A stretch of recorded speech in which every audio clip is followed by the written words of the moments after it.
সম্মানিত মুসল্লিয়ানে কিরাম, আজ অত্যন্ত গুরুত্বপূর্ণ একটি টপিকস নিয়ে আপনাদের সামনে কথা বলার ইচ্ছা পোষণ করেছি, আর তা হলো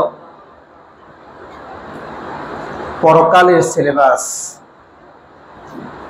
তথা পরকালের সিলেবাস অনেকগুলো পার্ট। আমি আজকে যে পার্ট নিয়ে কথা বলবো এটা হলো কবর। কোরআন এবং সুন্নাহ থেকে এবং সহি কথাগুলো থেকে আপনাদেরকে শোনানোর চেষ্টা করব। আল্লাহ তাআলা আমাকে বলার এবং আমাদের সবাইকে আমল করার তৌফিক দান করুন করে আমি। প্রখ্যাত তাবিঈ হযরত ফুদাইল ইবনে আয়াজ রাহমাতুল্লাহি আলাইহি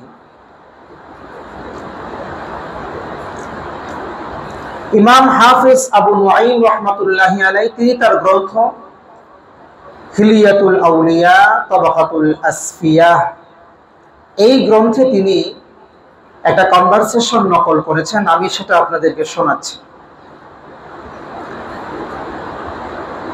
ফুদাইল ইবনে আয়াজ রাহমাতুল্লাহি আলাইহি একবার এক রাস্তা দিয়ে এক বৃদ্ধকে দেখলেন।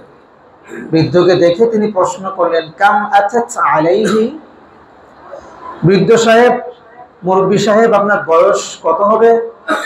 আমরা অনেক সময় মুরব্বীকে জিজ্ঞেস করি না, ভাই মুরব্বী আপনার বয়স কত হবে? 80-র কোঠায় পৌঁছেছে কিনা, 70 বা 90-এর কোঠায়, এরকম অনেক সময় জিজ্ঞেস করি। তো ফুদাইল ইবনে আয়াজ রাহমাতুল্লাহি আলাইহি তিনিও জিজ্ঞেস করলেন এক বৃদ্ধকে দেখে, যে মুরব্বী আপনার বয়স কত হতে পারে? তিনি বললেন 60 সানা, আরে আমার বয়স 60 বছরে পৌঁছেছে। তিনি কি বললেন, কত বছর? 60 বছর। ফুদাইল ইবনে আয়াজ রাহমাতুল্লাহি আলাইহি তিনি বললেন, আনতা ফি তরিকি ইলাল্লাহ, হাল তা'লামু আন্নাকা ফি তরিকি ইলাল্লাহ, আপনি কি এটা জানেন আপনার বয়স যে 60 হয়ে গেছে, আপনি যে এখন আল্লাহর রাস্তায় আছেন, আল্লাহর পথে আছেন, মানে আপনি এখন মরার পথে আছেন। আল্লাহর পথে বলতে উনি কি বোঝাচ্ছেন? মৃত্যুর পথযাত্রী হয়ে আছেন আপনি, মানে 60 হয়ে গিয়েছে জীবনের বয়স, আর কতদিন আপনি বাঁচবেন? এই কথা শোনার পর তিনি বললেন, ক্বালা নাআম, ওই মুরব্বী বললেন, হ্যাঁ আমি এটা জানি, এবং সাথে সাথে বললেন, ইন্না লিল্লাহি ওয়া ইন্না ইলাইহি রাজিউন। মুরব্বী জবাব দিলেন যে আমি তো এটা জানি। ফুদাইল ইবনে আয়াজ রাহমাতুল্লাহি আলাইহি বললেন মুরব্বীকে, আপনি যে ইন্না লিল্লাহি ওয়া ইন্না ইলাইহি রাজিউন করলেন, আতা'লামু তাফসীরা, এই যে ইন্না লিল্লাহি ওয়া ইন্না ইলাইহি রাজিউন পড়লেন, আপনি কি ইন্না লিল্লাহ তাফসীর জানেন? কেন আপনি ইন্না লিল্লাহ পড়লেন? আমরা তো জানি অনেক সময় মানুষ মারা গেলে ইন্না লিল্লাহ পড়া হয় না, আমরা জানি না মরার দোয়া মানে ইন্না লিল্লাহ। আসলে কি ইন্না লিল্লাহ মরার দোয়া? এটা আমরা অনেকে জানি না। মুরব্বী বললেন, ক্বালা নাআম। ফুদাইল ইবনে আয়াজ, তুমি যে আমাকে ইন্না লিল্লাহি ওয়া ইন্না ইলাইহি রাজিউন এর তাফসীর জিজ্ঞেস করেছো, এটা আমি জানি নাকি? হ্যাঁ আমি জানি। মুরব্বী বললেন, এটা আমি জানি, এর অর্থ হলো আনা লিল্লাহি আবদুন ওয়া আনা লিল্লাহি রাজিউন, আমি আল্লাহর গোলাম। আনা লিল্লাহি আবদুন, আমি আল্লাহর গোলাম। আমার বয়স বলে দিচ্ছে, আমার আল্লাহর দিকে আমি এখন চলছি, হয়তো বা বেশি দিন আমি আর বাঁচবো না, আমার সময় শেষের দিকে। ফুদাইল ইবনে আয়াজ রাহমাতুল্লাহি আলাইহি মুরব্বিকে আবার জিজ্ঞেস করলেন, ইদান আলিমতা আন্নাকা লিল্লাহি আবদুন ওয়া আন্নাকা ইলাইহি রাজিউন ফালাম আন্নাকা মাওকুফুন বাইনাল্লাহি আযজা ওয়া জাল, যেহেতু আপনি জানেন আপনি আল্লাহর গোলাম, আর আপনি যেই পথে হাঁটছেন এটি হলো আল্লাহর পথ, এই পথে আপনাকে আল্লাহর সাথে ধরা দিতে হবে, আল্লাহর কাছে ফিরে যেতে হবে। তাহলে এটাও আপনার জানা দরকার, যখন আপনি আল্লাহর কাছে প্রত্যাবর্তিত হবেন অবশ্যই আপনাকে আল্লাহর সামনে দাঁড়াতে হবে, আল্লাহর মুখোমুখি আপনাকে হতে হবে। সম্মানিত মুসল্লিয়ানি কেরাম, আমি শুধুমাত্র একটি কনভারসেশন আপনাকে শোনাচ্ছি না, আপনার আমার জীবনের প্রতিটি কথায় কথায় শিক্ষা রয়েছে। এই কথাগুলো ফুদাইল ইবনে আয়াজ যেন আমাকে বলছেন, যেন আপনাকে বলছেন। এই তালিকায় যেন আমি এবং আমরা সবাই নিজেকে এই জায়গায় নিয়ে যেন চিন্তা করি, তাহলে দেখবেন আজকের এই আলোচনা আপনার জন্য কতটা অর্থবহ হয়ে দাঁড়ায়। তিনি বললেন, আন্নাকা মাওকুফুন বাইনাল্লাহি আযজা ওয়া জাল্লা, একদিন আসবে তোমাকে আল্লাহর সামনে দাঁড়াতে হবে। ক্বালা নাম, মুরব্বি বললেন হ্যাঁ, এটা আমি জানি।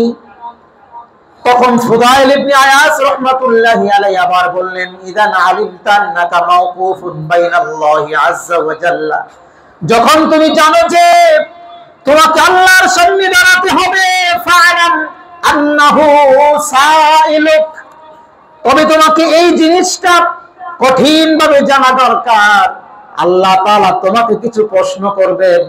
যখন তুমি আল্লাহর সামনে দাঁড়াবে তখন এমনি দাঁড়াবে না, বরং আল্লাহ তোমাকে কিছু প্রশ্ন করবেন, সেই প্রশ্নের জন্য তোমাকে আল্লাহর মুখোমুখি হওয়া লাগবে।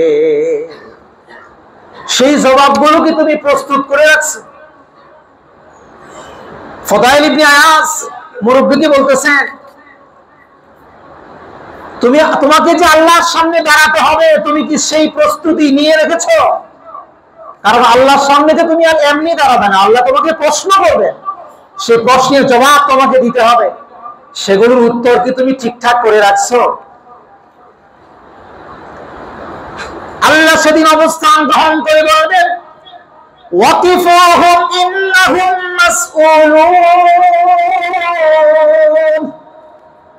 আল্লাহ বলবেন তাদেরকে থামিয়ে দাও, তাদেরকে দাঁড়াতে বলো, ইন্নাহুম মাসউলুন, এখন তাদেরকে আমি আল্লাহ রবের পক্ষ থেকে জিজ্ঞাসা করা হবে। এই জিজ্ঞাসা থেকে আমরা কেউ কিন্তু বাঁচবো না, বিশ্বাস করেন।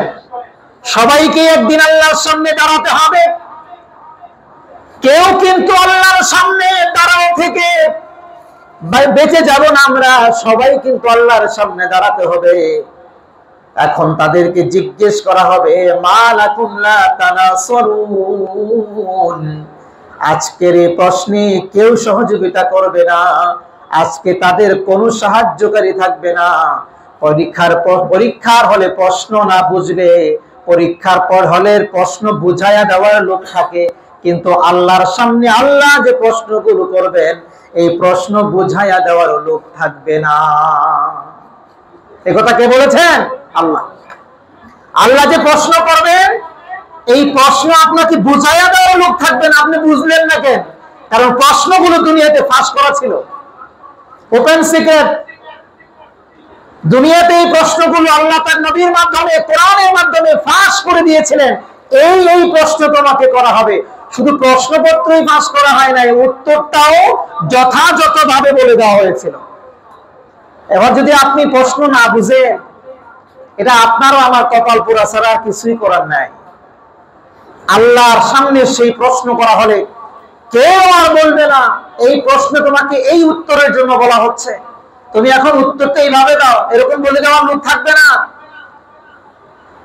সাহায্যকারী কেউ থাকবে না, প্রশ্ন না বুঝলে বুঝাইয়া দেওয়ার মতো কোনো লোক থাকবে না। একটু ইমাজিন করেন, একটু খেয়াল করেন। বাল হুমুল ইয়াউমা মুস্তাসলিমুন, আল্লাহ বলছেন আজকে সবাইকে বাধ্যগত হয়ে আত্মসমর্পণ করতে হবে। ইয়াউমা ইয়াকুমুর রূহু ওয়াল মালাইকাতু সাফফা, কত কঠিন কথা। ইয়াউমা ইয়াকুমুর রূহু ওয়াল মালাইকাতু সাফফা, আল্লাহ সেই দিন যে ওয়ার্ডার করবেন সবাই দাঁড়াও, ওই ওয়ার্ডার শুনে জিব্রাইলও দাঁড়ায় যাবে, সমস্ত ফেরেশতাগণ কাতারবদ্ধ হয়ে দাঁড়ায় যাবে। ফেরেশতাদের কোনো হিসাব নাই, তারপরেও তারা আইন মানতে বাধ্য হয়ে থরথর করে কাঁপবে, থরথর করে কাঁপতে কাঁপতে তারা সারিবদ্ধভাবে দাঁড়িয়ে যাবে। জিব্রাইল দাঁড়িয়ে যাবে, সমস্ত ফেরেশতারা দাঁড়িয়ে যাবে, লা ইয়াতাকাল্লামুন।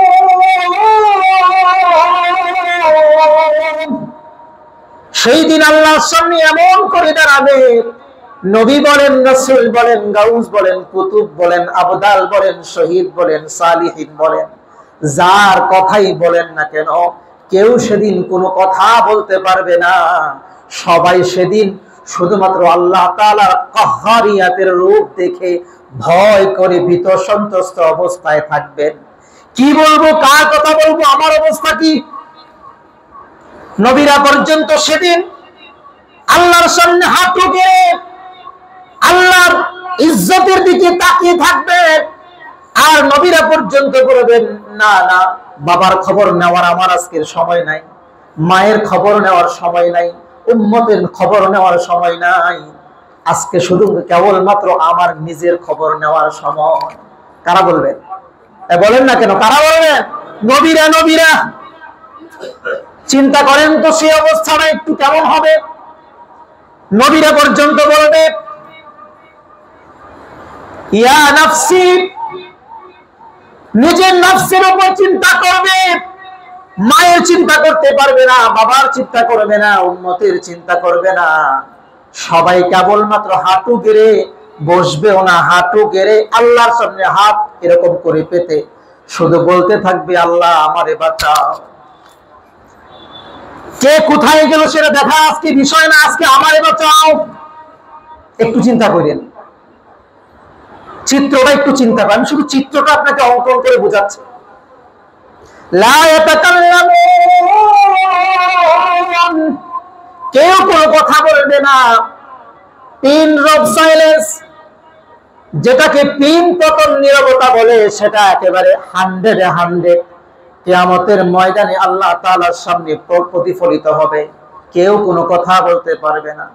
ইল্লা মান আদিনা লাহুর রহমান, কেবলমাত্র দয়াময় আল্লাহ যারে কথা বলার অনুমতি দিবেন, তিনি কেবলমাত্র কথা বলতে পারবেন। সেই দিন আল্লাহ রাব্বুল আলামিন অনুমতি দেওয়ার পরে ওয়াকালা সাওয়াবা, কোন দীর্ঘ কথা হবে না। আল্লাহকে সন্তুষ্ট করার জন্য কোনো টান দেওয়ার সুযোগ থাকবে না, একটু ইনি বিনি বলার কোনো সুযোগ থাকবে না। বরং যেটা একদম নিরেট কথা, এক শব্দে কথা, এক লাইনে কথা, অতটুকুই বলা যাবে। আল্লাহর শান ও মান সেদিন এত বেশি প্রকাশিত হবে, সেই দিন নবীরা পর্যন্ত কোনো কথাই বলবেন না। ঠিক যতটুকু দরকার ততটুকুই কথা বলার অনুমতি আল্লাহ তাআলা দিবেন। সেই দিন সবার আগে আল্লাহ তাআলা যাকে কথা বলার অনুমতি দিবেন, তিনি আপনার আমার কলিজার টুকরো নবী সাইয়্যিদুল আম্বিয়া সাইয়্যিদুল মুরসালিন খাতামুল আম্বিয়া মুহাম্মাদুর রাসূলুল্লাহ সাল্লাল্লাহু আলাইহি ওয়াসাল্লাম। সুবহানাল্লাহ। সেই দিন আপনার আমার কলিজার টুকরো নবী মুহাম্মাদুর রাসূলুল্লাহ সাল্লাল্লাহু আলাইহি ওয়াসাল্লামকে সর্বপ্রথম কথা বলার অনুমতি আল্লাহ তাআলা দিবেন। মুআজ্জাজ হাজিরিন, আজকে আমরা মৃত্যু পরবর্তী জগতের কিছু প্রশ্নের সাথে আজকে পরিচিত হব। সেই প্রশ্নগুলো ডিসকাস করব। কি প্রশ্ন আমার সামনে আছে এগুলো জানার জন্য আমরা রাজি আছি তো ইনশাআল্লাহ? যারা পরকাল সম্পর্কে সত্যিকার বিশ্বাস করে, আচ্ছা আগে বলেন তো, পরকাল সম্পর্কে বিশ্বাস নাই কাদের? আসেনি কেউ এখানে? নাই, সবার শতভাগ বিশ্বাস। কে কে শতভাগ বিশ্বাস করেন পরকালকে? আল্লাহ আমাদেরকে পরকালে জান্নাত দিও, বলেন আমিন। যারা পরকালকে শতভাগ বিশ্বাস করেন, শোনেন, তাদের জন্য এই দুনিয়াটা হলো পরীক্ষার হল। তাদের জন্য এই দুনিয়াটা কি বলেন? পরীক্ষার হল। এই এক্সামিনেশন সেন্টারে আপনি যাই করেন না কেন, কেউ কিছু বলবে না, কেউ কিছু বলবে না। আপনি আপনার খাতায় ভুলও লিখতে পারেন, আপনার খাতায় সঠিকও লিখতে পারেন, এটা এখন কিচ্ছু বলা হবে না, এর জন্য কোনো ধরপাকড় করা হবে না। কেন ভুল লিখলেন? আপনাকে চাওয়া হয়েছে এক প্রশ্ন, আপনি লিখলেন কেন আরেক প্রশ্ন, কিংবা কিছু লিখলেন না, খাতার মধ্যে ফুল আঁকলেন, ফুল। অনেক প্রশ্ন যারা পারে না অনেক সময় কি করে, পরীক্ষার খাতায় স্যারের, আমরা বিভিন্ন সময় সোশ্যাল মিডিয়ায় দেখি, লিখে দেয় স্যার এই প্রশ্নটা ভালো করে পড়ি নাই, নাম্বার দিয়ে দিয়েন না, নাম্বার 10-এ 10 দেয় না, না তারা খুঁজে বের করে এই লোকটা কে রে, এত বড় স্পর্ধা, পড়ে নাই আবার লিখে দিছে স্যার কি করছে, স্যার নাম্বার 10-এ 10 দেওয়ার জন্য। পরীক্ষার হলে আপনাকে ধরা হয় না, কিন্তু একটা রেজাল্টের সময় আছে না নাই? আওয়াজ করে বলেন আছে না নাই? আছে। সেই দিন আপনার ক্ষমতা, সেই দিন আপনার পেশি শক্তি কোনো কাজে আসবে না। আজকে হয়তো আপনি ক্ষমতার কারণে, হয়তো আপনি পেশি শক্তির কারণে, প্রভাব প্রতিপত্তির কারণে পার পেয়ে যেতেও পারেন, কিন্তু সেই দিন আপনার এগুলো কোনো কাজে আসবে প্রিয় ভাই। কবরে যে প্রশ্নগুলো করা হবে, আমরা আজকে আপনাদেরকে সেই সিলেবাস দেব, একেবারে মনোযোগের সাথে কথাগুলো শুনতে হবে, কারণ এই প্রশ্নের সম্মুখীন আমাদের সবাইকেই হওয়া লাগে। আপনার আমার রূহ শরীর থেকে যাবার পরে হয়তো আমরা জান্নাতি হব, নয়তো আমরা জাহান্নামী হব, মাঝখানে যাওয়ার সুযোগ নাই। জান্নাত জাহান্নাম, কেউ পাস ফেল, মাঝখানে কিছু নাই, হয়তো পাস না হয় কি হবে, ফেল হবে। দেখেন, কমপক্ষে আপনাকে জান্নাতে অথবা জাহান্নামে যাওয়ার আগে 18 থেকে 20টি প্রশ্নের সম্মুখীন হবেন আপনি। কতটি প্রশ্ন? 18 থেকে 20। এতগুলো প্রশ্নের সম্মুখীন আপনাকে আল্লাহ করাবেন, তাহলে প্রশ্নগুলোর উত্তর আমাকে 100-এ 100 ঠিক করে রাখা দরকার নাকি নাই? আছে না নাই প্রিয় ভাই? তবে আল্লাহ সুবহানাহু ওয়া তাআলার কিছু বান্দা এমন থাকবেন যাদেরকে হাসরের ময়দানে আল্লাহ একটা প্রশ্ন করবেন না, বিনা হিসাবে তাদেরকে আল্লাহ তাআলা জান্নাত দিয়ে দিবেন। সুবহানাল্লাহ। আল্লাহর কাছে আমরা চাই, আল্লাহ দয়াময় আল্লাহ, মেহেরবানি করে তুমি আমাদেরকে বিনা হিসাবে তোমার জান্নাতে প্রবেশ করিয়ে দিও। বলেন না আমিন? আল্লাহ যদি আমারে প্রশ্ন করেন, আপনাদের প্রশ্ন করেন, কেউ কি এমন আছেন এই প্রশ্নের সঠিক যথাযথ উত্তর দিয়ে সামনে যাওয়ার মতন কোন সুযোগ আছে? কিন্তু প্রশ্নের সম্মুখীন তো আমাদেরকে হওয়া লাগবে রে ভাই, হওয়া লাগবে। আল্লাহু আকবার। কঠিন মনোযোগের সাথে শুনেন। এই জন্য আল্লাহ নবী সাল্লাল্লাহু আলাইহি ওয়াসাল্লাম প্রায় দোয়া করেন, আল্লাহুম্মা হাসিবনা হিসাবাই ইয়াসীরা। নবী দোয়া করতেন, আল্লাহ হিসাবটা সহজ করে দিও। আর আপনারা আমার হিসাব কি হবে এই জন্য আমরা কোনোদিন মাথা ঘামাই না। এমন কতদিন আপনার আমার জীবন থেকে যায় যেই দিন চিন্তাও করি নাই কবরে প্রশ্ন করা হবে, আখিরাতে প্রশ্ন করা হবে, প্রশ্নের সম্মুখীন আমি হব। আমার যাবজ্জীবনের কর্মকাণ্ড আল্লাহর সামনে পেশ হচ্ছে, এগুলো আমাকে দেখানো হবে, এরপরে হিসাব দিয়ে আমার ডিসকাস হবে আমি কি জান্নাতি হব না জাহান্নামে হব। আমার জীবনের এক সপ্তাহ চিন্তা করেন তো মনে মনে, গত শুক্রবার থেকে আজ শুক্রবার পর্যন্ত কত জনের কয়দিন মনে হয়েছে? দেখবেন যে অনেক জনের অনেক দিনই মনে হয় নাই, ঠিক না বে ঠিক? অথচ আল্লাহর নবী প্রায় দোয়াতেই বলতেন, আল্লাহ আমার হিসাব সহজ করো। অথচ নবীর কোনো হিসাবই নাই, কথা কন না ঠিক কিনা? নবীদের কোনো হিসাব নাই, নবীরা মাসুম। আহলুস সুন্নাহ ওয়াল জামাতের আকীদা হলো নবীরা কি মাসুম, নবীদের গুনার অ্যাকাউন্ট ডিলিট, নবীদের কোনো গুনার অ্যাকাউন্টই নাই। অথচ তিনারা আল্লাহর কাছে দোয়া করতেন, আল্লাহ হিসাব সহজ করিও। যাদের গুনার অ্যাকাউন্ট কয়টা দিন হয়ে রয়েছে আল্লাহ ভালো জানে, কত ব্যাংকে কত অ্যাকাউন্ট আছে আমাদের গুনার। অথচ সপ্তাহের পর সপ্তাহ যায়, পক্ষের পর পক্ষ যায়, মাসের পর মাস যায়, যুগের পর যুগ যায়, কালের পর কাল যায়, আমরা হিসাবই করি না, চিন্তাও করি না যে আমার হিসাব আল্লাহর সামনে দেওয়া লাগবে, ও আল্লাহ তুমি আমার হিসাবটা সহজ করো। এখানে একটি বিষয় হলো, আমাদেরকে 3 থেকে 4টি প্রশ্ন কবরেই করা হবে। কয়টি প্রশ্ন করা হবে? চিন্তা করতে পারেন যে হুজুর 3 থেকে 4টি কেন বললেন, তাই না? 3 থেকে 4টি তার মানে কি সন্দেহাতীত এরকম কিনা? না, আমরা অনেকেই জানি, প্রায় মানুষই জানি যে কবরে আমাদেরকে 3টি প্রশ্ন করা হবে। কিন্তু আজকে আমি আপনাদেরকে ব্যতিক্রম আরেকটা প্রশ্ন জানাবো, যে প্রশ্নটাও আপনাকে আমাকে কবরে করা হবে। এটা আমরা অনেকে জানি না, এই জন্য বললাম 3 থেকে 4টি প্রশ্ন করা হবে।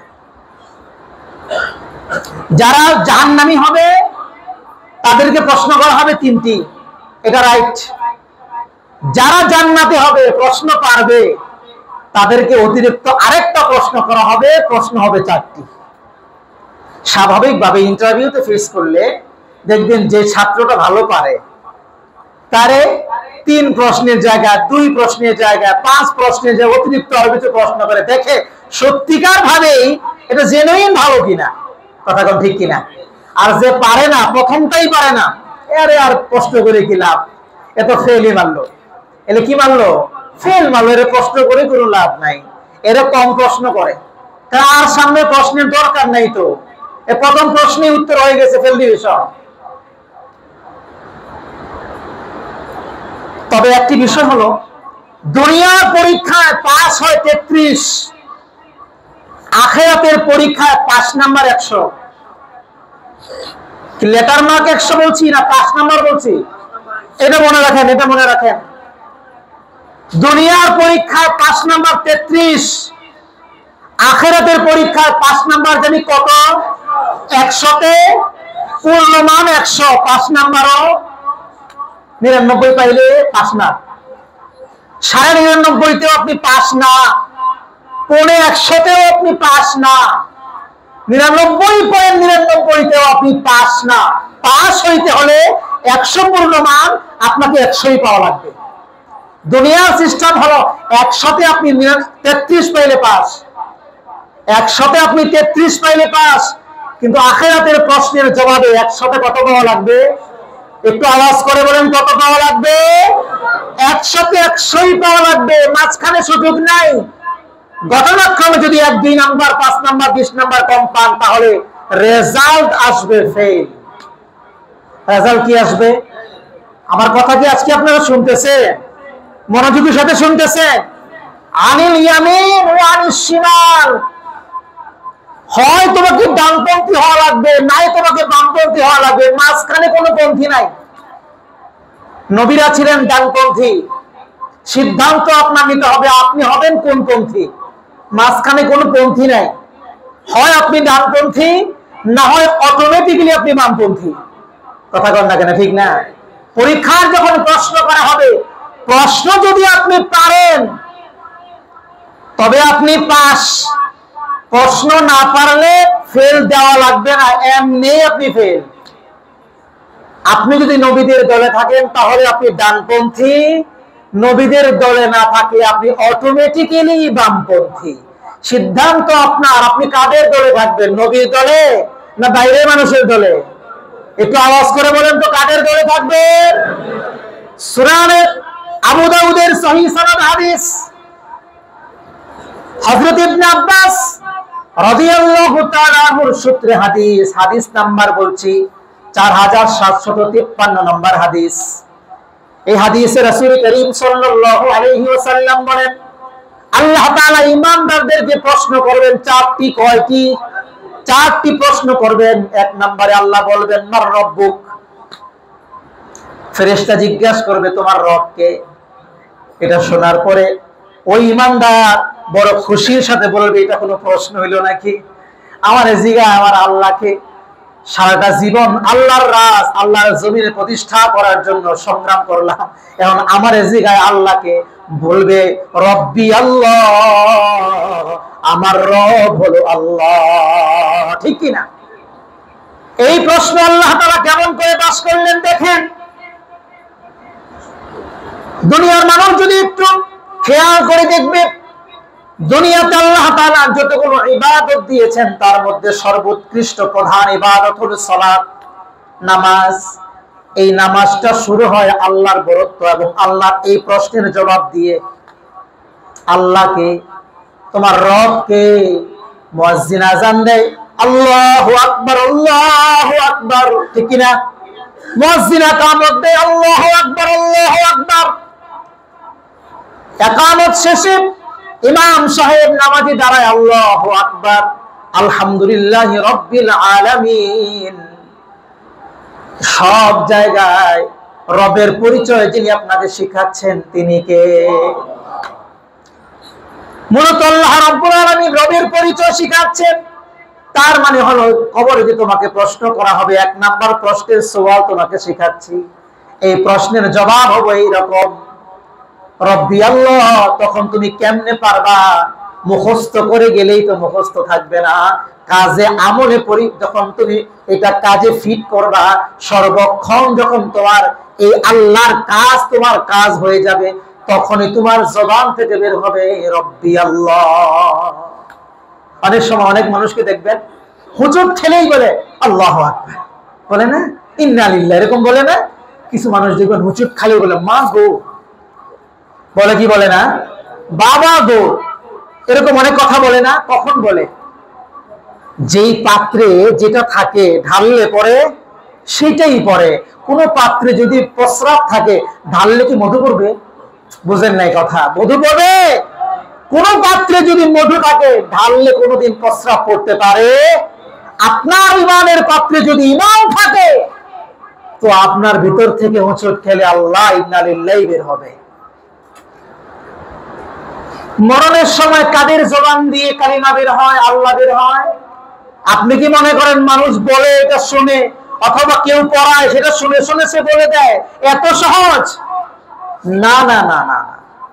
সারাটা জীবন যে আল্লাহর কথা, আল্লাহর কাজ দুনিয়াতে বাস্তবায়ন করেছে, আল্লাহর হুকুমের তাবেদারি করেছে, ফরমাবরদারি করেছে, তার জবান থেকে বিপদের সময় কালিমা লা ইলাহা ইল্লাল্লাহু মুহাম্মাদুর রাসূলুল্লাহ বের হবে। জীবনে কোনো কাজ নাই, আপনার জবান থেকে আমার জবান থেকে আল্লাহর নামের কিছু নাই। আপনি কেমনে বিশ্বাস করেন আল্লাহ আপনার জবান দিয়ে কালিমা বের করাবেন? এটা হলো দিবা স্বপ্ন। এজন্য আমাদেরকে আল্লাহর কাজ সব সময় করার দরকার আছে না নাই বলেন? এক নাম্বার, অনেক কথা ছিল সামনের দিকে আমি যাইতে পারবো না কারণ সময় আমার সংক্ষিপ্ত। মা রাব্বুক এক নাম্বার প্রশ্ন, দুই নাম্বার প্রশ্ন করা হবে ওমান নাবিয়ুক। এইটা শোনার পরে ইমানদার হাসবে। আর এটা কোনো প্রশ্ন হলো? এইটা কোনো প্রশ্ন হলো? তুমি আমারে দেখো না, মাথা থেকে পা পর্যন্ত আমি আমার নবীর রঙে রঙিন হয়ে তোমার কাছে আসছি ফেরেশতা, তুমি আমার এই প্রশ্ন করো আমার নবীকে? নবী যদি না চিনতাম মাথা থেকে পা পর্যন্ত কার রঙে আমি রঙিন করলাম? সুবহানাল্লাহ বলে। কার রঙে রঙিন করলাম? আমারে তুমি কি জিজ্ঞেস করতেছো এসব? তখন বলে দিবে, হাদিসে আসছে হুজুর সাল্লাল্লাহু আলাইহি ওয়াসাল্লামকে দেখানো হবে, দেখিয়ে বলা হবে এই প্রশ্ন। সে বলে দেবে হুয়া মুহাম্মাদুর রাসূলুল্লাহ সাল্লাল্লাহু আলাইহি ওয়াসাল্লাম। আপনি কি মনে করছেন একজন দাড়িওয়ালা সুন্দর মানুষ দেখে আপনি বলে দিবেন মুহাম্মাদুর রাসূলুল্লাহ? সারাটা জীবন আপনার কলিজায় মুহাম্মাদুর রাসূলুল্লাহর ভালোবাসা থাকা লাগবে। সারাটা জীবন আপনার ভিতরে খা খা করে লাগবে, হাই আমি যদি আমার কলিজার টুকরো মুহাম্মদ সাল্লাল্লাহু আলাইহি সাল্লামকে একবার দেখতে পেতাম, তিনি যেন কেমন ছিলেন, তার সময় যদি আপনি পড়েন, তার জীবন চরিত্র যদি আপনি পড়েন, তাকে নিয়ে আপনি যদি ভাবেন, কল্পনা যদি তাকে আপনি আঁকেন, তবে আপনি কবরের এই সওয়ালের জবাব আপনি দেখেই বলে দিবেন হা হা এটা তো সেই লোক যাকে আমি কলিজা দিয়ে ধারণ করেছিলাম, যার সুন্নাহগুলো জীবনে বাস্তবায়ন করেছিলাম, যাকে আমি অঙ্কন করেছিলাম আমার হৃদয়ের মনে কোথায়, যাকে জায়গা করে দিয়েছিলাম ভালোবাসার সেই পাত্র মুহাম্মদুর রাসূলুল্লাহ সাল্লাল্লাহু আলাইহি ওয়াসাল্লাম। তখন আপনি বলতে পারবেন। মুখস্থ করলেই কেবল প্রশ্নের জবাব দেওয়া যাবে না। মুসলমান এই কথা ভালো মতো বুঝেন, এই কথা ভালো মতো বুঝেন। মুখস্থ করলে কেবলমাত্র প্রশ্নের জবাব দেওয়া যাবে না। দিস ইজ ফাইনাল টক, এটাই শেষ কথা। মুখস্থ করে প্রশ্নের জবাব দেওয়া যাবে না। প্রশ্নের জবাব দিতে হবে, এই প্রশ্নের জবাব দুনিয়া থেকে আপনাকে শিখে যেতে হবে, হৃদয়ে ধারণ করতে হবে, তবেই আপনি সেই প্রশ্নের জবাব দিতে পারবেন। একদিকে আপনি মুহাম্মদ সাল্লাল্লাহু আলাইহি ওয়াসাল্লামের শরীয়তের বিরোধিতাও করবেন, একদিকে আপনি আপনার হুজুর সাল্লাল্লাহু কলিজার টুকরো মুহাম্মদ সাল্লাল্লাহু আলাইহি ওয়াসাল্লামের সুন্নাতকে জবাই দিবেন, আরেক দিকে আপনার নবীকে দেখলে বলে দিবেন কশিন কালেও সম্ভব না যিনি এই কথা বলতে পারবেন না, বলিয়ে যিনি দিবেন তিনি আল্লাহ আপনাকে ভুলিয়ে দিবেন, বলাবেন না আপনাকে দিয়ে। লম্বা আলোচনা ছিল, সামনে দিকে যেতে পারছে না। 3 নাম্বার প্রশ্ন করা হবে, ওমা দীনুক, ওমা দীনুক, তোমার দিন কি, ধর্ম কি? ইমানদার হাসবে আর বলবে, আরে এই দিনটা, এই দিন সমাজে বাস্তবায়ন করার জন্যই তো আমি এতটা বছর, এই 20 বছর, 30 বছর, 40 বছর, 50 আর 60, 70 বছর কাজ করে আসলাম, সংগ্রাম করে আসলাম, মুজাহাদা করে আসলাম। এই দিন আল্লাহর, এই দিন আল্লাহর জমিনে বাস্তবায়নের জন্যই তো কাজ করে আসলাম। দিন আল ইসলাম, এটা কোন ধর্ম? ইসলাম। এই প্রশ্ন যখন আপনাকে করা হবে, প্রশ্নে যখন 100তে 100 গুলো আপনি 3টা প্রশ্নই পেয়ে যাবেন, এবার আপনাকে চতুর্থ প্রশ্ন করা হবে, ওয়ামা ইউদরি, ও প্রশ্ন, তোমাকে যে প্রশ্ন তোমাকে করা হলো, তুমি কেমনে 3 প্রশ্নের উত্তর 100তে 100 পাইলা? আপনাকে আমাকে জিজ্ঞেস করা হবে, ফেরেশতা জিজ্ঞেস করবে, তোমারে প্রশ্ন করলাম, প্রতিটা প্রশ্নে তুমি 100তে 100 পাইলা কেমনে? কেমনে তুমি জানলা? ওমা ইউদরি, কি করে তুমি জানলা? ইমানদার এই প্রশ্ন করার পর ইমানদার বলবে, ফারাআইতু কিতাবাল্লাহ ফাআমানতু বিহি ওয়া সাদাকাতু বিহি, সে বলবে আমি পড়েছি আল্লাহর কোরআন থেকে এই প্রশ্নগুলোর উত্তর। কোথা থেকে? আল্লাহর কোরআন থেকে এই প্রশ্নগুলোর উত্তর আমি পড়েছি, এরপরে কথাগুলোর উপর ঈমান এনেছি এবং এই কথাগুলো হৃদয় দিয়ে বিশ্বাস করেছি। জিজ্ঞেস করবে, কেমন তুমি জানলা? বলবে আমি কোরআন থেকে জেনেছি, কোরআন পড়ে জেনেছি, জানা মাত্রই প্রতিটা প্রশ্ন যখন জেনেছি হৃদয় দিয়ে ধারণ করেছি, বিশ্বাস করেছি, ঈমান এনেছি, এই জন্য আমি বলতে পেরেছি। যারা কোরআনই পড়ে না, যারা কোরআনটাই পড়লো না, জানলো না, তাবৎ জীবনে 60 বছরে 50 বছরে একবারের জন্য কোরআন শেষ করতে পারে নাই, দেখে দেখেও পারে নাই, অর্থ সহ তো পারেই নাই, নাজারাও পড়তে পারে নাই, তাদেরকে 4 নাম্বার প্রশ্ন করা হবে। তো 4 নাম্বার প্রশ্নের উত্তর এইভাবে দিতে পারবে তো, যদি কোরআন থেকে পড়ে পড়ে জানছি? তাহলে 4 নাম্বার প্রশ্নের উত্তর দিতে হলে আপনাকে আমাকে কোরআন পড়ার দরকার আছে না নাই? একটু আওয়াজ করে বলেন, দরকার আছে না নাই? কারণ কোরআন আপনাকে পড়তে হবে, কোরআন থেকে প্রশ্নের উত্তর আপনাকে জানতে হবে। জানলে আসে আপনি আল্লাহর কাছে বলতে পারবেন আমি কোরআন থেকে জেনেছি। নাকি মিথ্যা বলতে পারবেন? মিথ্যা বলার সুযোগ আছে? চালায় দিলাম, চালায় দেওয়া যাবে? চালায় দেওয়া যাবে না। প্রিয় ভাইয়েরা আমার, এরপর আল্লাহ রাব্বুল আলামিন ফায়ুনাদি মুনাদিম মিনাস সামা, বান্দা যখন এই কথা বলবে আমি কোরআন থেকে জেনেছি, এই কথা জানার পরে ঈমান এনেছি আর বিশ্বাস স্থাপন করেছি, তাই তো আমি ঝটপট প্রশ্নের উত্তর 100তে 100 নাম্বার দিয়ে দিতে পেরেছি। আল্লাহ রাব্বুল আলামিন এই কথা শোনার পরে আসমান থেকে জোর গলায় গম্ভীর আওয়াজে ডাক দিবেন, আনা সাদাকা আন সাদাকা আব্দি। সুবহানাল্লাহ বলেন। আল্লাহ রাব্বুল আলামিন বলেন, আমার বান্দা সত্য বলেছে, সে কোরআন দুনিয়াতে পড়েছিল, কোরআন দুনিয়াতে পড়ার কারণে কোরআন থেকে প্রশ্নের উত্তরগুলো জেনেছে আর সঠিকভাবেই প্রশ্নের উত্তরগুলো দিতে পেরেছে। এই আওয়াজ যিনি দিবেন, আওয়াজ করে বলেন তো তিনি কে? তিনি হলেন head of examiner, head of examiner. তিনি আওয়াজ দিবেন আর শাজিমের মালিক সেখান থেকে ডাক দিয়ে বলবেন, সাদাকা আব্দি, আমার বান্দা সত্য বলেছে। সুতরাং বোঝা গেল মিথ্যা বলার কোনো সুযোগ নাই। কথা কোন ঠিক কিনা? আপনি যদি মিথ্যা বলেন তা আল্লাহ ডাক দিয়ে বলবে মিথ্যা কথা হয়েছে, কন্যাকে ঠিক কিনা? সত্য বলার কারণে আল্লাহ বলবেন, সাদাকা আব্দি, আমার বান্দা সত্য বলেছে, আমার বান্দাকে মাটির কবরে আর রাখিও না, জান্নাতি বিছানা বিছিয়ে দাও বান্দার কবরে, ওয়ালবিসুহু মিনাল জান্নাহ, বান্দাকে জান্নাত থেকে পোশাক পরিয়ে দাও। সুবহানাল্লাহ বলেন। ওয়াফতাহু লাহু বাবান মিনাল জান্নাহ, কবর থেকে সোজা জান্নাতের একটা দরজা খুলে দাও। সুবহানাল্লাহ বলবেন। সোজা আমার বান্দা যেহেতু 4 প্রশ্নের সুন্দর সুন্দর উত্তর দিতে পেরেছে, বান্দাকে জান্নাতি পোশাক পরিয়ে দাও, শুধু জান্নাতে পোশাক পরাইলেই হবে না, বরং আমি আমার বান্দাকে যেই জান্নাত দিব ওই জান্নাত থেকে একটা দরজা কেটে আমার বান্দাকে এখন থেকে নাজ নিয়ামত ভোগ করার অধিকার দিয়ে দাও। কবর থেকে সোজা জান্নাতের দিকে দরজা খোলা হবে। ফায়াতি মিন রিহিহা ওয়া তিবিহা,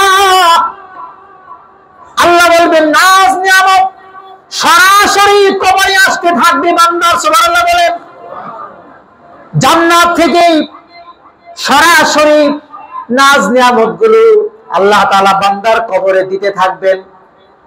জান্নাতে কবে দিবেন সেটার জন্য আল্লাহ তাআলা অপেক্ষা করবেন না।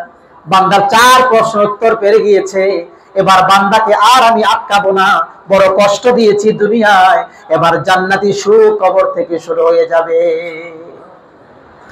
ওয়ায়ুফতাহু মাদ্দা বাসারি, কতক্ষণ পর্যন্ত বান্দার দৃষ্টি যে পর্যন্ত নিবন্ধিত হয় আল্লাহ তাআলা বলবেন আমার বান্দার কবরটাকে সেই পরিমাণ পর্যন্ত প্রশস্ত করে দাও। সুবহানাল্লাহ বলবেন না? বান্দা দুনিয়ায় থাকতে তাকাইলে যত দূর পর্যন্ত যাইতো, তাকাইলে যত দূর পর্যন্ত যায়, আমার ইমানদার বান্দা এই ছোট্ট 3 হাতের কবরে থাকবে না, না, যত দূর পর্যন্ত তার চোখ যায় তত দূর পর্যন্ত তার কবরটাকে প্রশস্ত করে দাও, নাজ নিয়ামত দিয়ে প্রশস্ত জায়গাগুলোকে ভরে দাও। সুবহানাল্লাহ। নাম কানাউমিল আরুফ, আল্লাহ বলবেন নাজ নিয়ামত দিবেন। নাজ নিয়ামতের পরে আল্লাহ বলবেন বান্দারে নতুন দুলহান স্ত্রীর সাথে থাকার পরে প্রশান্তিতে শান্তিতে যেভাবে ঘুমায়, বান্দা এবার আরাম করে দুনিয়ায় একটু, তুমি দুনিয়ায় ঘুমাইতে পারো না, তাহাজ্জুদের সময় উঠে গেছিলা, ফজরের সময় কত ঘুম ছিল চোখে, সব ঘুম মারিয়ে তুমি ফজরের জামাতে অংশগ্রহণ করেছিলা। ও দুনিয়ার বান্দারে, দুনিয়ায় থাকতে কত কষ্ট তোমাকে দিয়েছি আমি, চাইলেই তুমি তোমার কাজ করতে পারো নাই, ঘুমায় থাকতে পারো নাই। অনেক সময় যোহরের পরে কায়লুলার জন্য একটু শুইছো, কিন্তু এমন চাপ দিছে আসরের সময় হওয়ার পরে তোমার স্ত্রী তোমাকে ডাইকা দিছে আসরের সময় হয়েছে, তুমি যখন তোমার কানে যখন গেল আসরের সময় হয়েছে, ঘুম বাদ দিয়ে আবার তুমি মসজিদে চলে আসছিলা, ঘুমটা তুমি সেরকম করতে পারো নাই। এবার তুমি ঘুমাও, এবার তুমি ঘুমাও, প্রশান্ত চিত্তে ঘুমাও, তোমাকে কেউ ডিস্টার্ব করবে না, এত আনন্দের সাথে আরামের সাথে ঘুমাবা, দুনিয়ার মানুষেরা কেউ তোমাকে ডিস্টার্ব করবে না, আরামে তুমি ঘুমাইতে থাকো একেবারে জান্নাতে যাওয়ার আগ পর্যন্ত। সুবহানাল্লাহ। আম্মাল কাফির আও মুনাফিক, বললাম তো ইমানদারের কথা, এবার বাকি রয়ে গেছে কাফের অথবা মুনাফিক। কথা কোন ঠিক কিনা? শুধু কি ইমানদারদের কি প্রশ্ন করা হবে না, যে কাফের তারেও প্রশ্ন করা হবে, মুনাফিক তারেও প্রশ্ন করা হবে? কথা কোন? কাফের তো আমরা চিনি, কাফের আমরা চিনি না, কাফের তো আমরা চিনি, কিন্তু মুনাফিক তো অনেকে চিনি না। মুনাফিক কারা? মুনাফিক কোন দেশে বাস করে? মুসলমানদের দেশ আছে, কাফেরদের আইডেন্টিটির জন্য দেশ আছে, কিন্তু মুনাফিকদের আইডেন্টিটির কোনো দেশ নাই। আসেনি? নাই। আপনি কাফের খুঁজবেন, পার্শ্ববর্তী দেশ যান, ভারতে গেলে হিন্দুদেরকে পাবেন, কাফেরদেরকে পাবেন, আরো নানান দেশে গেলে আপনি কাফের পাবেন যারা অবিশ্বাসী, আল্লাহরে বিশ্বাস করে না। মুসলমান খুঁজবেন, বাংলাদেশে আসেন, সৌদি আরবে যান, বিভিন্ন জায়গায় ইসলাম কান্ট্রি গুলোতে যান, মুসলমান খুঁজলে পাবেন, কিন্তু মুনাফিকের কোনো দেশ নাই। মুনাফিক বাস করে কোথায়? কাফেরদের দেশে মুনাফিক বাস করে না, মুনাফিক কিন্তু বাস করে মুসলমানদের দেশে, মুসলমানদের আইডেন্টিটি নিয়ে, মুসলমানদের গ্রামে সমাজে, মুসলমানদের কমিউনিটিতে, মুসলমানের লেবাস ধারণ করে তারা সমাজের মধ্যে বসবাস করে। কথা কম ঠিক কিনা? মুসলমানদের মধ্যে দেখবেন তার মাথায় টুপি আছে, থুতনায় দাঁড়িয়ে আছে, লম্বা কুর্তার গায়ে দেয়, 5 ওয়াক্ত সালাতেও আসে, কিন্তু এই লোকটা মুনাফিক, কিন্তু এই লোকটা মুনাফিক। কিছু মুনাফিক তো জানে সে মুনাফিক, কিছু মুনাফিক জানে না সে কোন সময় হয়ে গেছে মুনাফিক। ঠিক কিনা কর? এই মুনাফিক যারা, কাফের যারা, তাদেরকে আল্লাহ রাব্বুল আলামিন সেম কোশ্চেন করবেন। প্রতিটি প্রশ্নের জবাবে তারা বলবে হা হা লা আদরি। হায় হায়, প্রশ্ন তো কমন পড়ে নাই। কি প্রশ্ন করলো? প্রশ্নটা ঠিক মতো মুখস্থ করে আসছিলাম, কমন তো পড়ে নাই। সেই দিন প্রশ্ন আর কমন পড়বে না। হা হা লা আদরি, আমি তো এই প্রশ্নের জবাব জানি না, এই প্রশ্নের জবাব জানি না। তিনটা প্রশ্ন করার পরে যখন এই উত্তর আসবে, ফায়ুনাদি মুনাদিম মিনাস সামা, সেই আওয়াজ, গম্ভীর আওয়াজ আকাশ থেকে আসবে, আনকাযাব, এই লোকটা মিথ্যা বলেছে। আগের বার আল্লাহ বলেছে আব্দি, আমার বান্দা সত্য বলেছে। আন সাদাকা আব্দি, এই জায়গা আল্লাহ তাআলা বান্দা বলে স্বীকার করে নাই। আল্লাহ বলেছেন আনকাযাব, ও আমার বান্দা না, ও আমার বান্দা না। বান্দা হলে বান্দার জন্য জান্নাত দেওয়া ওয়াজিব আমার জন্য। ও আমার বান্দাই না। ও যদি আমার বান্দা হয়তো তাহলে আজকে প্রতিটা প্রশ্নের জবাবে হা হা লা আদরি বলতো না, বলো আনন্দের সাথে ইমানদার যেমন প্রশ্নের জবাব দিয়ে দিয়েছে, ওই রকম প্রশ্নের জবাব দিয়ে দিত।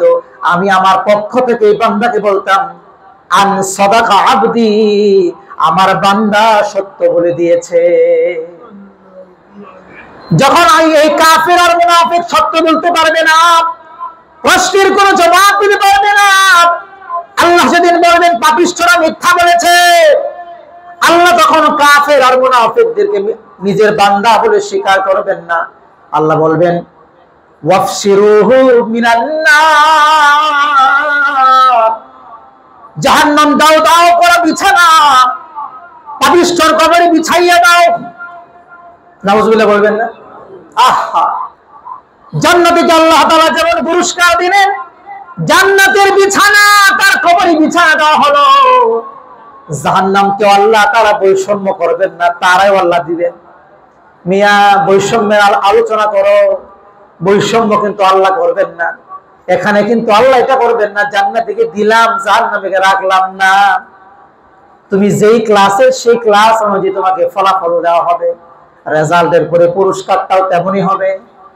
আল্লাহ বলবেন জাহান্নামে দাও দাও করা যে আগুনের বিছানা, এই বিছানাটা আমার এই পাপিষ্ঠের কবরের মধ্যে বিছাইয়া দাও।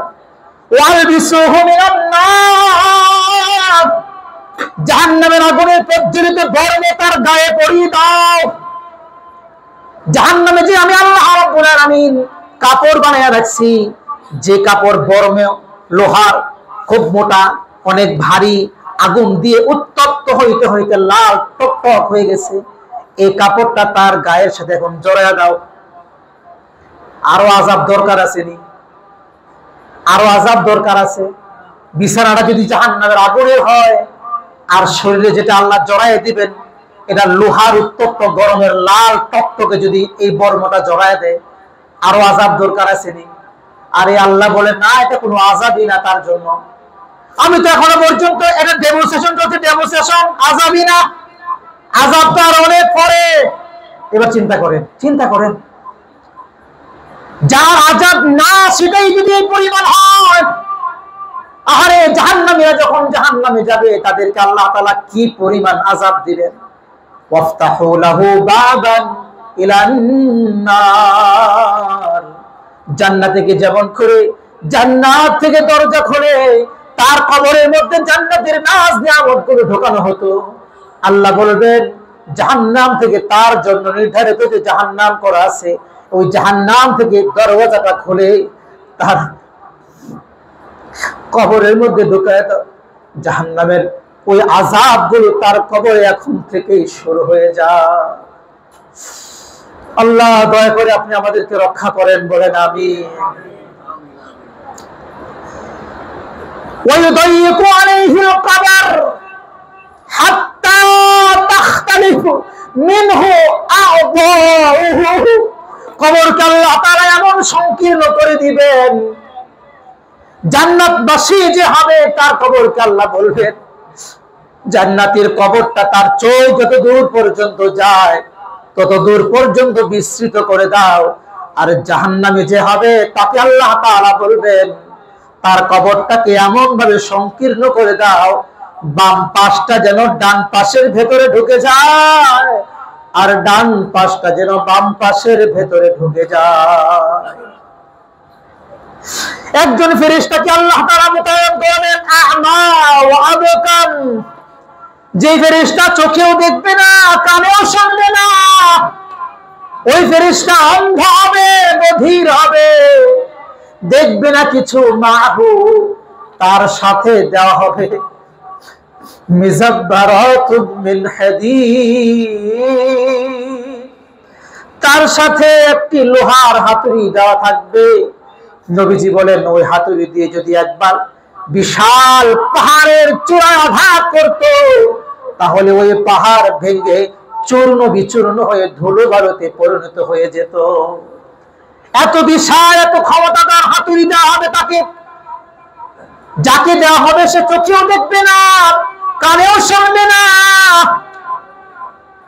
ফায়াদরিবুহু বিহি, অতঃপর তাকে ওই হাতুড়ি দিয়ে, বিশাল আকারে হাতুড়ি দিয়ে আঘাত করা হবে। ফেরেশতা কানেও শুনবে না, কোথায় পড়তেছে বাড়িটা, কত ওজনে পড়তেছে বাড়িটা, কানে শুনবে না। আপনি বারবার রিকোয়েস্ট করবেন, কানে শুনবে না, চোখেও দেখবে না, মাথা বরাবর পড়তেছে না, সিনা বরাবর পড়তেছে। আল্লাহ আল্লাহ, আপনি আমাদেরকে রক্ষা করেন, আল্লাহ আপনি আমাদেরকে রক্ষা করেন।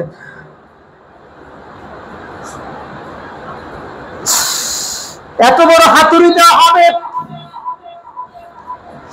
ওই হাতুড়ি যে ফেলবে ওই ফেরেশতা চোখেও দেখবে না, কানেও শুনবে না।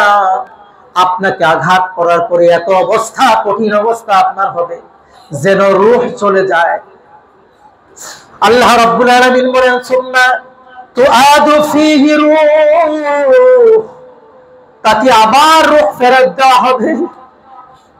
হাত্তা ইদা ইয়াউমিল কিয়ামাহ, প্রশ্ন করতে পারেন হুজুর এরকম আঘাত কতদিন করবে, কয়বার করবে?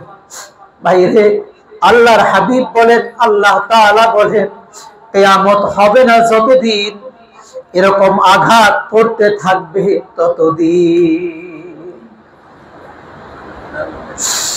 যারা জাহান্নামের পথে এখনো হাঁটতেছেন,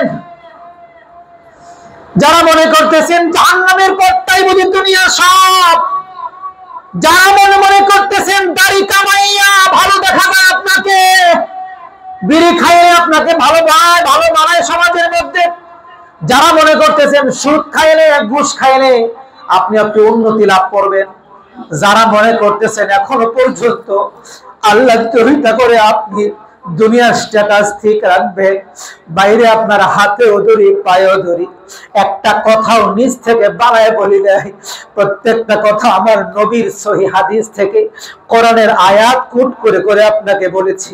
বিশ্বাস করেন আর না করেন, যদি মুসলমানের ঘরের সন্তান হন, যদি মুসলমানের ঘরের সন্তান হন, এই কর্মগুলো আপনার সাথে আমার সাথে ঘটবে,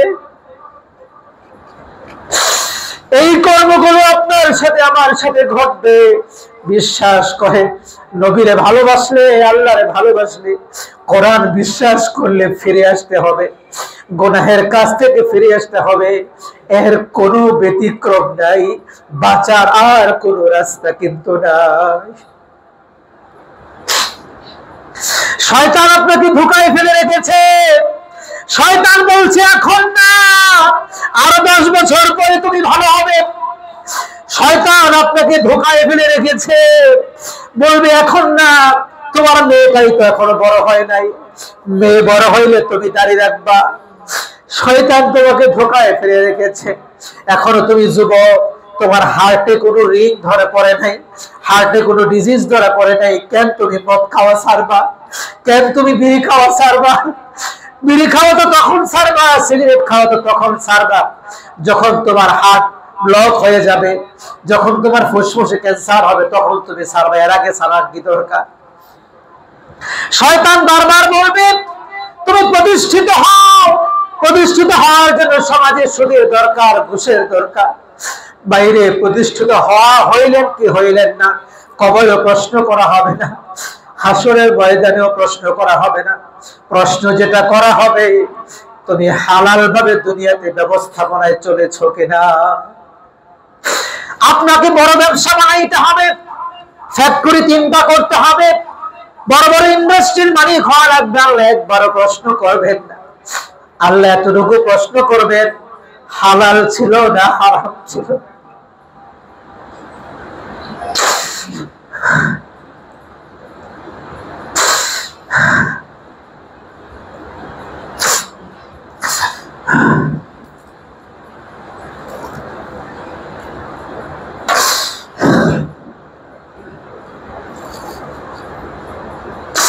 اللهم اجرنا من النار اللهم اجرنا من عذاب القبر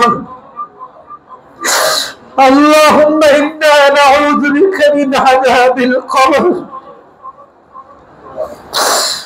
আয় আল্লাহ, আপনি আমাদেরকে কবরের আযাব থেকে বাঁচান।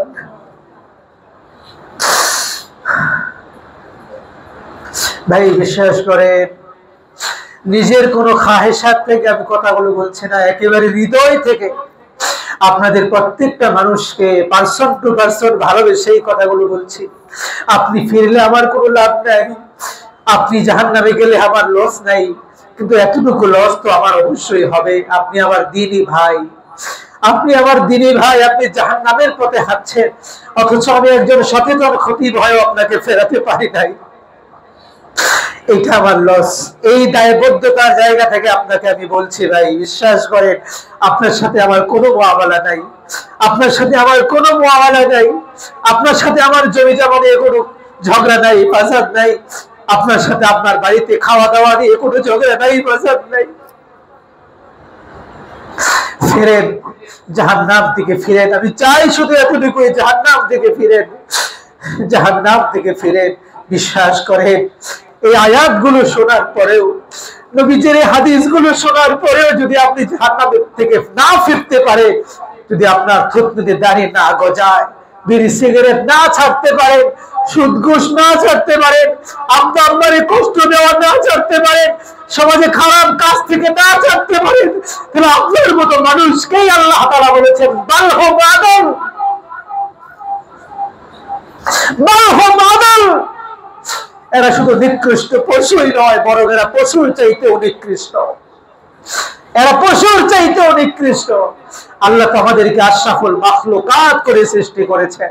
রব যেন আমাদেরকে আশরাফুল মাখলুকাতের সেই জায়গায় আমাদেরকে প্রতিষ্ঠিত করেন। আল্লাহ যেন আমাদের নির্ধারিত যে জায়গা জান্নাত, এই জান্নাতের বাসিন্দা হওয়ার জন্য দুনিয়ার জীবনে আল্লাহ এবং তার রাসূলের সমস্ত কাজগুলো দুনিয়াতে করে তারপরে যেতে পারি। আল্লাহ আমাদের সবাইকে তৌফিক দান করুন, আমিন। প্রিয় ভাইয়েরা, আজকে সময় সংক্ষিপ্ত হওয়ার কারণে এই পর্যন্তই। আগামী জুমায় আল্লাহ যদি আমাকে হায়াতে বাঁচায়, এই পরকালের এই সিলেবাস পরবর্তী যে অংশ, এটাও আমি আপনাদের সাথে আলোচনা করবো ইনশাআল্লাহ। আল্লাহ সুবহানাহু ওয়া তাআলা আমাদেরকে সবাইকে হৃদয়ঙ্গম করে কথাগুলোকে মানার তৌফিক দান করুন।